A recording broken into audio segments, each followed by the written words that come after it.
चाहता हूँ कि जिस तरीके से इन्होंने पूर्वांचल में अपनी दहशत और गुंडागर्दी से पूर्वांचल वासियों को प्रभावित किया है, कोई पूर्वांचल वासी खुश नहीं है इनसे। सरकार को सुझाव देगा वो अपराधी जो है वो अपराधी है, उसको गिरफ्तार होना चाहिए। ब्रजभूषण शरण सिंह की गिरफ्तारी होनी चाहिए।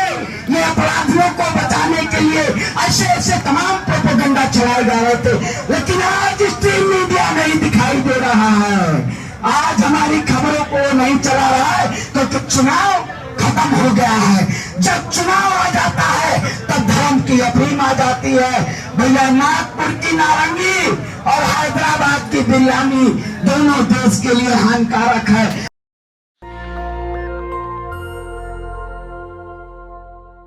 सत्य परेशान हो सकता है लेकिन पराजित नहीं। जिस देश में नारियों को पूजा जाता हो और इनके मुख्यमंत्री, मैं उसी धरती से आता हूं, उत्तर प्रदेश की पूर्वांचल की धरती से, और अयोध्या का बेटा हूं। मैं अपनी बहन के साथ खड़ा होने आया हूं। जो लोग राम राज्य की कल्पना करते हैं, उनके शासनकाल में छत्रपति का चीरहरण हुआ था, उस वक्त महाभारत हुआ था। आज हमारी बहनों के साथ अगर ऐसा कार्य हुआ है तो इस सरकार को हम झुकाने का काम करेंगे। जो लोग कहते हैं 5 जून को हम जनचेतना रैली कर रहे हैं, हमारे साथ साधु संत खड़ा है। मैं भी ब्राह्मण कुल से आता हूँ, मैं ब्राह्मण की सौगंध खाता हूँ कि जिस तरीके से इन्होंने पूर्वांचल में अपनी दहशत और गुंडागर्दी से पूर्वांचल वासियों को प्रभावित किया है, कोई पूर्वांचल वासी खुश नहीं है इनसे। पूर्वांचल के लोग भी चाह रहे हैं इस आंदोलन में आएंगे। तमाम उत्तर प्रदेश से सभी समुदाय से लोग, चाहे हिंदू की बात करें, चाहे ब्राह्मण की बात करें, चाहे ठाकुर की बात करें, सभी लोग उत्तर प्रदेश और देश के कोने कोने से हमारी बहनों को न्याय दिलाने के लिए इस जंतर मंतर पे पहुंचेंगे। मैं कहता हूँ जुल्मी कब तक जुल्म करेगा?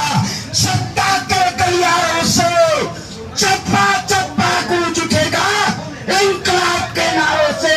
ये इंकलाब का नारा है, ये बुलंद होता रहेगा। हम कई दिनों से देख रहे हैं। आज मैं जब आ रहा था जंतर मंतर की तरफ तो मुझे पूछा आप कहाँ जा रहे हैं? मैं कहा मैं अपनी बहन को न्याय दिलाने जा रहा हूँ। उन्होंने कहा आप जा नहीं सकते। मैं कहा क्या ये इजराइल है? मैं इजराइल या पाकिस्तान में रहता हूँ, मैं आजाद भारत में रहता हूँ, मैं अभिव्यक्ति की स्वतंत्रता है। मैं कहाँ जाऊँ, क्या खाऊं, किस जगह रहूं, ये मेरी आजादी है। ये हमारी आजादी को छीनना चाहते हैं, ये हमारी आवाज को दबाना चाहते हैं, हमारी पैरों में जंजीरें बांधना चाहते हैं। लेकिन अगर आजाद भगत सिंह ना होते, अगर अशफाक उल्लाह खान ना होते तो शायद हमारा भारत आजाद नहीं होता। हम इस आजादी की लड़ाई में अपने खून का लहू बहाने का काम किया था। अपनी बहन बेटियों को न्याय दिलाने के लिए इस सड़कों पे क्रांति लिखने का काम करेंगे।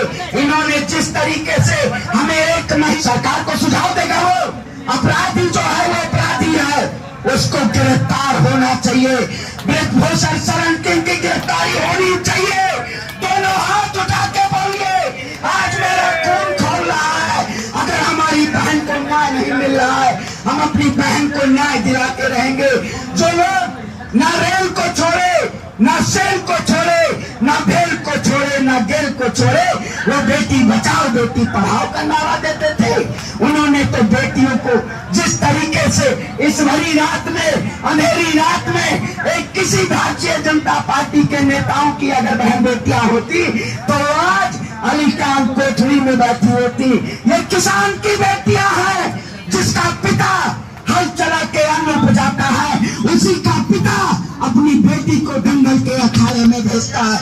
ये किसान है जो इससे टकराएगा वो चूर चूर हो जाएगा। हम हमेशा लड़े हैं और जीतेंगे। पहले भी हम इस सरकार को झुकाए हैं, अब भी इस सरकार को झुकाने का काम करेंगे।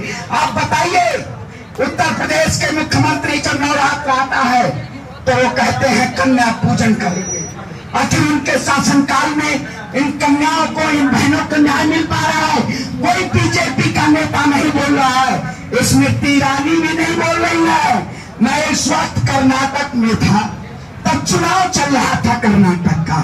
तब मैंने देखा कि गोदी मीडिया पहलवानों के पीछे लगी हुई थी, ये आतंकवादी है, ये पाकिस्तानी है, ये निर्दोष नहीं, ये अपराधियों को बचाने के लिए ऐसे ऐसे तमाम प्रोपेगेंडा चलाए जा रहे थे। लेकिन आज स्ट्रीम मीडिया नहीं दिखाई दे रहा है, आज हमारी खबरों को नहीं चला रहा है, क्योंकि चुनाव खत्म हो गया है। जब चुनाव आ जाता है तब धर्म की अफीम आ जाती है। भैया नागपुर की नारंगी और हैदराबाद की बिरयानी दोनों देश के लिए हानिकारक है।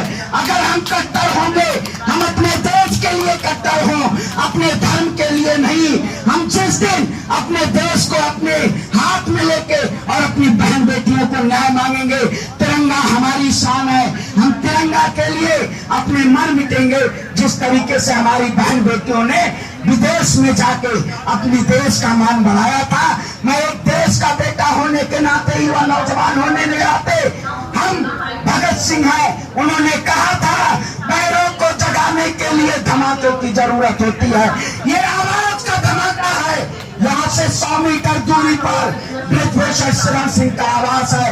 उनको भी पता होना चाहिए, देश के प्रधानमंत्री को भी पता होना चाहिए कि उत्तर प्रदेश की पूर्वांचल की घाटी से आया हुआ ये शरण पांडे पूरी तरीके से चुनौती देता है। ब्रिजभूषण शरण सिंह आपको गिरफ्तार करा के जाएंगे, हम अपनी बहन बेटियों को न्याय दिलाएंगे। जो लोग कहते हैं आज लोगों में भगत सिंह निकले हैं, भगत सिंह खत्म हो गए हैं, भगत सिंह दोबारा आएंगे तो नहीं, लेकिन हम भगत सिंह बन जाएंगे, हम अस्ताकुल्ला खान बन जाएंगे और इस लड़ाई को जीतेंगे। देश के कोने कोने से मैं आवाज उठाता आया हूँ कि सभी लोग इस जंतर मंतर पे आइए और हमारी बहन बेटियों ने एक नंबर दिया है। देश की बेटियों को समर्थन देने के लिए नीचे दिए गए नंबर पर मिस कॉल करें। मैं सभी से विशेष आग्रह करता हूँ कि 9053103100 पे आप लोग मिस कॉल जरूर करिए। ये प्रधानमंत्री पुलवामा खुलासे पर नहीं बोले थे, ये प्रधानमंत्री ब्रिजभूषण शरण सिंह के लगे आरोपों पर नहीं बोले, ये प्रधानमंत्री मणिपुर चल रहा है नहीं बोले, ये प्रधानमंत्री हाथरस पे नहीं बोले। अरे प्रधानमंत्री जी कौन सा दही खाए हैं, कौन सा मिष्टी दही खाए हैं जो बोल नहीं पा रहे हैं? अरे जवाब दीजिए। आप तो बड़े बड़े वायदे करते हैं कि 2 करोड़ युवाओं को रोजगार देंगे, आपने न युवाओं को रोजगार दिया, न बेटियों को न्याय दिया, न किसानों की दोगुनी आय की, न एमएसपी पे कानून बनाया। आपने सिर्फ अपने उद्योगपतियों को अपने द्वारा उनको फायदा पहुंचाने का काम किया। सारे जहां से अच्छा हिंदुस्तान हमारा, हम बुलबुले हैं इसकी, ये गुलसिता हमारा, ये गुलसिता हमारा। इस अपने गुलसिता को हिंदू मुसलमान सिख ईसाई सभी को एक साथ लेके और अपने देश की बहन बेटियों को लड़ाई में साथ चलेंगे और उनको न्याय दिलाएंगे। समय लग सकता है, हमें अपनी धैर्यता नहीं खोनी है। हम गांधीवादी लोग हैं, हम बाबा साहेब भीमराव अंबेडकर को मानने वाले लोग हैं। जरा लंबा समय जब तक चलेगा तभी इस सरकार को पता चलेगा कि इस सड़क पे बैठा हुआ किसान एक दौर था कि उसने हुंकार के जरिए, ट्रैक्टर के जरिए सरकार को लड़ा रहा था। और 28 तारीख को तो बहुत बड़ा दिन है। एक वक्त था कि हमारे किसानों ने ट्रैक्टर मार्च किया था दिल्ली में, अब की हमारी माए बहनें पंचायत करेंगी संसद भवन में। वाकई में ये किसान इस देश की संसद पे, इस देश के इतिहास पे एक नया आयाम लिख रहा है और इस आयाम को हम मिटने नहीं देंगे। दोस्तों, अपनी बारी को मैं विराम दूंगा, लेकिन मैं एक और कह देता हूँ, सरफरोशी की तमन्ना, सरफरोशी की तमन्ना अब हमारे दिल में है। देखना है जोर कितना, ब्रिजभूषण शरण सिंह तेरे बाजू में है, तेरे बाजू में है। हम इस लड़ाई को जीतेंगे और इनकलाब जिंदाबाद। जय जवान, जय किसान, जय पहलवान। नेशनल दस्तक की आपसे गुजारिश है कि अगर इसको बचाना चाहते हैं तो नेशनल दस्तक को सब्सक्राइब करने के लिए रेड कलर के सब्सक्राइब बटन को दबाएं, फिर बेल आइकन की घंटी दबाएं। नेशनल दस्तक को बचाने के लिए बहुत जरूरी है कि हर खबर को शेयर करें, लाइक करें, कमेंट जरूर करें।